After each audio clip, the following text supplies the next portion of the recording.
Hello everyone and welcome to this week's edition of Organic Matters, the podcast brought to you by the Irish Organic Association.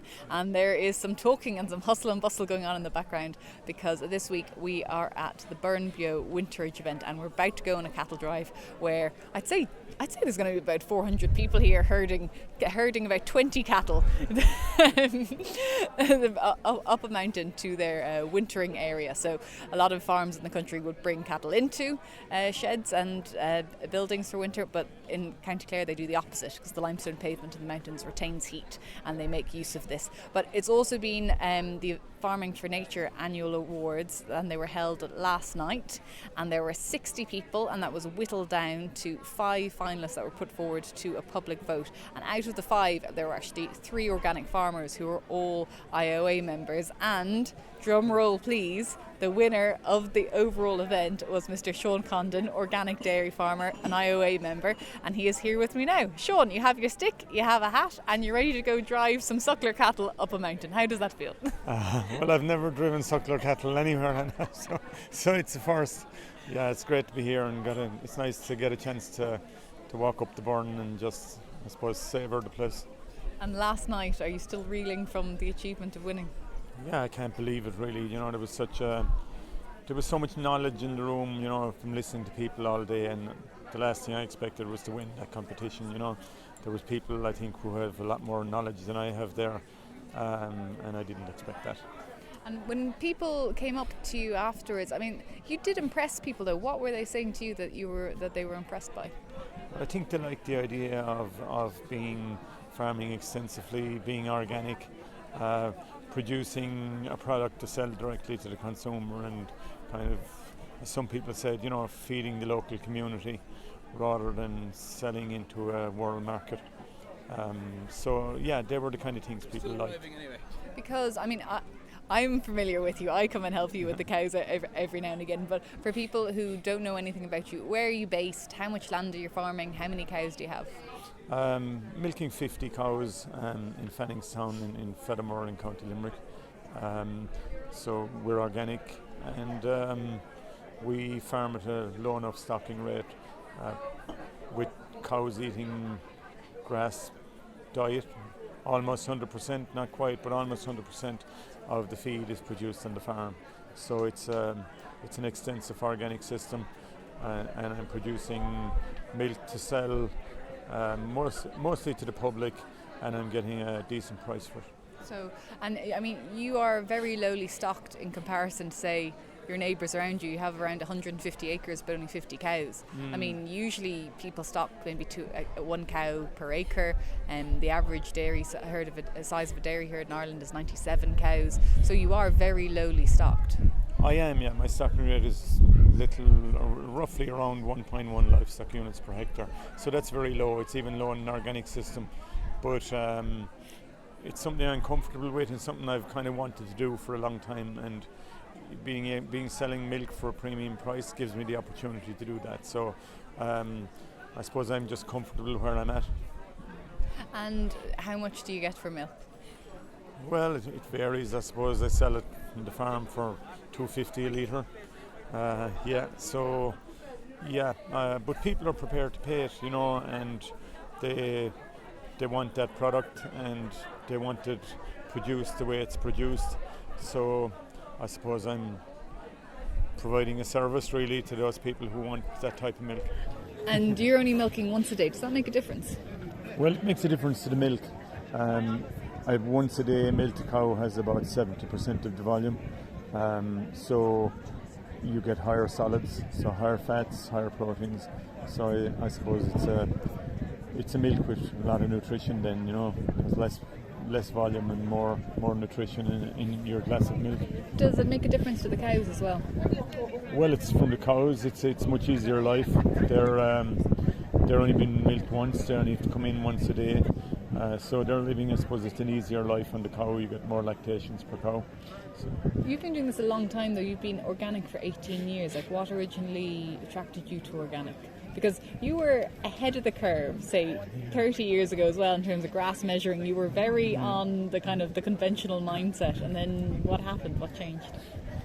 I suppose deep down there was always I had that love of nature, and I was measuring grass 30 years ago, but I suppose that's the way we're being led by the people that were educating us at the time. But I just got away from that gradually. I went organic, and you start thinking for yourself rather than doing what everybody else is doing, and that's the way it worked for me. I just started doing my own thing.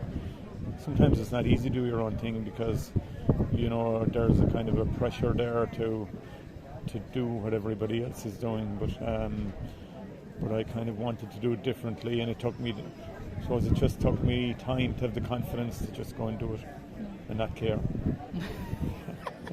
Is that good? That's not going to be on your bumper sticker now. Yeah. Do your own thing, don't care. Yeah, well, I suppose. Well, what I've learned, two things. Farmers that milk once a day and farmers that go organic, they're prepared to do different things. If you're prepared to make the switch and make the big move and go organic, you're prepared to milk your cows once a day. That means you're prepared to think outside the box and do your own thing. And I've seen that since I once a day milked and since I went organic. Organic farmers are prepared to think for themselves. They don't follow the crowd. Not like a flock of sheep. They'll think for themselves. They'll do their own thing. So where next for you and for organics? Sure. Look, I don't know. I suppose I'm happy where I'm at, and I'm enjoying what I'm doing for now anyway. So there's no going back for me really. And where can people get your milk if they're interested in getting it? Well, the Urban Co-op, if they're in Limerick, they can get it from the farm. They can have it sent by courier. Temple Road Dairy now are on Instagram and Facebook, and we have a website now as well, templeroaddairy.ie. So if anybody wants to make contact that way and want to see what we're at, it'd be great. Yeah, and for the interests of clarity, I will say that I do milk with you, and we are neighbours, and we work together.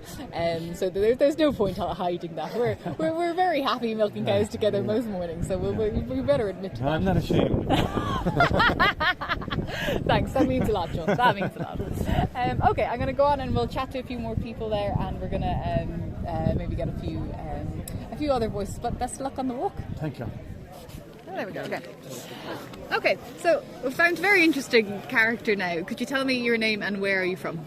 My name is Andreas Badinger, and I'm from Austria, in the near of Salzburg, in the north of Salzburg. Back in Austria, I'm a dairy farmer, an organic dairy farmer, and my specialty is we are high farmers. That means we have a long winter. Now when I'm home, we ended the pasture time and starting with winter feeding, and we are only feeding in the winter with hay. So without silage, because the milk is getting in cheese and get raw milk cheese. So no silage whatsoever. It's all grass based. But do you have lots? Are you on the Alp? Our place in Austria is in the land before the Alps. Okay. I'm 20 kilometers to the Alps, and I'm in the flat land before the Alps. There is very much green land, and the weather is very rainy because the clouds come from the Atlantic to the Alps, stand by the Alps and rain down. And how many cows do you have? I have 15 cows. 15? 15. And are they flexi? Yes, we have flexi, and with horn. With horn? I like with horn. It's not typical. I'm the only one with. I liked it. Okay. I like with horn. And how long are they inside? How long are your winters? Our winter time is 5 months. 5 months. Okay. 5 months. Yeah. And what do the cows eat when they're inside? Inside, hay. Hay. Okay. But you have a picture of hay. Yeah. It's not that hay what you mean. Okay. We have special nutritious hay for dairy cows. We make our hay is our barns. Okay. Our barns are very massive. With big wooden barns, are they? Big wooden barns with with bricks, and it's a winter for the winter, and they have a first floor. Okay. They have a first floor, Yeah. and over the cows are the hay. Oh wow! Very massive. So it's a 2-story. So you have cows on the bottom, and then you have hay on the second story. And the hay is it made from do you herbs? Is it like herbal grasses that you use and that kind of thing? Intensive farmer have the same grass like here, ryegrass and clover, and we have a hay that's more with herbs, more natural. It's not so fertilized. Yeah. Then they have more herbs. But the specialist, we are traditional. We make it high at the ground 3 days. But the modern way is to make it ready under the roof with ventilation. With dry station, it's like a tea. We bring it at the first tea, or the first day or the second day. We bring it in the barn and then make it ready with air condition and air ventilation. It's very massive machines, and our region have 50% of the farmers have such machines. Okay, and how many farmers are doing this? In our region we have in my village is one of the biggest dairy villages of Austria. We have 100 dairy farmers in my village, and we are number 2 of producing milk in Austria. Wow. 18 million liters. Okay. In one village. There's 8,000 people in a village, with 8,000 people, 150 farmers, 100 dairy farmers, and 90% are 90% are high farmers without silo. And we have organic 30%. Wow. 30% is organic. Wow. Okay. We are the center of organic dairy farming in Austria, and we are bring the supermarkets full with dairy, organic dairy, and also export dairy to Germany. I have 2 certificates, one for Austria and one for Germany for export. Wow. And so do you sell your milk? So in Ireland, for example, we would sell milk by the litre. So Yes. we would get maybe, I think the average price is about 70 cents per litre at the minute. Yeah. So in Austria, do you sell a cent per litre? How much do you, and how much do you get for your organic milk? We send paid per kilogram. Okay. So it would later, then it changed to kilogram, and now we become 77. In our milk dairy farm, we have eight sorts of milk. From your Salzburg milk, yes? Yeah. 2,000 members, 2,000 owners, and we have 8 sorters. Okay. Organic, conventional, normal, then high organic, high conventional. Okay. Then with animal welfare, animal welfare organic, animal welfare conventional, animal welfare with everything. Okay. And we have a lot of tanks. There's a lot of milk tanks. Yeah. They have only 2. They have 2 pieces in there.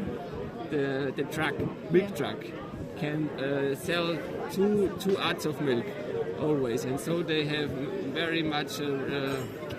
Yeah. Okay. And say people listening will be used to organic, but the animal welfare side of it. So how do you get an animal welfare label? What do you have to do? Yes, Austrian farmers don't like too much make pasture. Okay. They are often feeding the cows in the stall, in the barn. Yes. In the summertime too. Bring grass in the barn. Okay, so the cows are inside a lot of the time on some farms. On some farms, yeah. And these farms, for animal welfare, these farms are regulation to bring cows on pastures. Okay. And make animal health check. And so things. Yeah. So to get your animal welfare certification, cows have to be outside on pasture. Yes. And for how many days do the cows have to be outside on pasture? They had in summertime they have 160 many days, yeah. And then do you actually get like a sticker to say a high animal welfare or like a good animal welfare? I say on the milk, is there an animal welfare label then? Yes. Okay. This is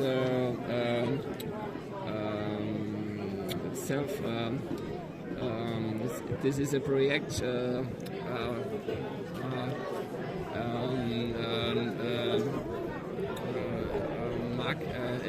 Marketing. Yeah.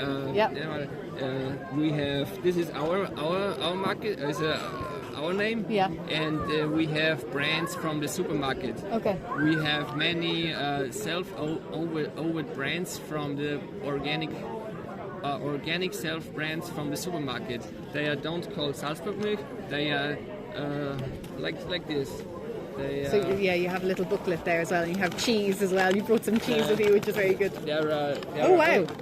This is not organic. But not organic, but it's still. I can see the label. It still says high milk. Is that it? Genau, this is the label high milk. Yeah. And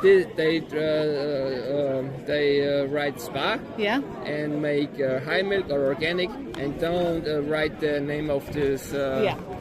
Because they can change. Yeah. And this is a like a premium label like Spar. Yeah. And they got it's called Gold Standard. Gold Standard. And does that show then that there's a real demand for this milk and for this milk to be made into things like cheese? Is there a big demand for your milk? Yes. In Austria there's a big discussion for animal welfare, and we have in supermarket percents for biological milk about 20%, and they have a run.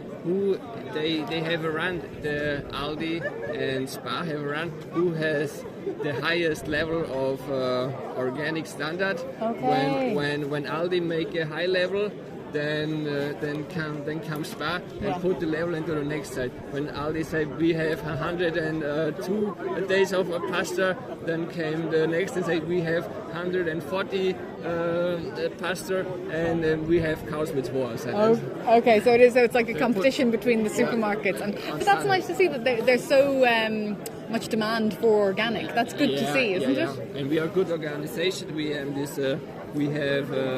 This is my membership of the organic farmers in our region. Oh my God, that's a big map. Okay. That's 300. 300 organic high farmers, and this is between here. This is 50 kilometers.